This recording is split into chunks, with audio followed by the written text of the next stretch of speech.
ঢাকার ধামরাইয়ে family card পাইয়ে দেওয়ার আশ্বাস দিয়ে শতাধিক হতদরিদ্র ও অসহায় নারীর কাছ থেকে টাকা হাতিয়ে নেওয়ার অভিযোগ উঠেছে উপজেলা মহিলা দলের সভাপতি ফরিদা ইয়াসমিনের বিরুদ্ধে। স্থানীয় সূত্রে জানা যাচ্ছে যে স্থানীয় জাকির হোসেনের স্ত্রী নাসিমা আক্তারের সহযোগিতায় সোমভাগ ইউনিয়নের কালিদাসপট্টি, বানেশ্বর এবং সুতিপাড়া ইউনিয়নের সিন্ধুলিয়া এলাকার শতাধিক অসহায় নারীর কাছ থেকে এই অর্থ আদায় করা হয়।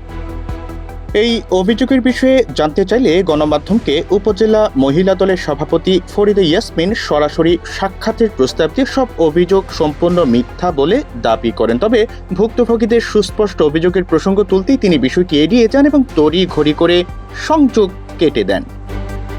এ বিষয়ে ধামরাই উপজেলা সমাজসেবা কর্মকর্তা এস.এম. হাসান বলেন যে মহিলা দল নেত্রী ফরিদা ইয়াসমিন ফ্যামিলি কার্ড দেওয়ার মিথ্যা আশ্বাসের টাকা নিচ্ছেন, বিষয়টি আমরা জেনেছি। এই ব্যাপারে উপজেলা নির্বাহী কর্মকর্তাকে অবহিত করা হয়েছে। তদন্ত সাপেক্ষে আইনগত ব্যবস্থা নেওয়া হবে। গণমাধ্যম এশিয়া পোস্টকে ধামরাই উপজেলা নির্বাহী কর্মকর্তা আল মামুন বলেন যে টাকা নেওয়ার খবরটি আমরা জেনেছি, তবে এখন পর্যন্ত কোনো লিখিত অভিযোগ পাওয়া যায়নি। লিখিত অভিযোগ না পেলেও বিষয়টি তদন্ত করে কঠোর আইনগত ব্যবস্থা নেওয়া হবে। রনক হাসান, ভিশন 24, ঢাকা।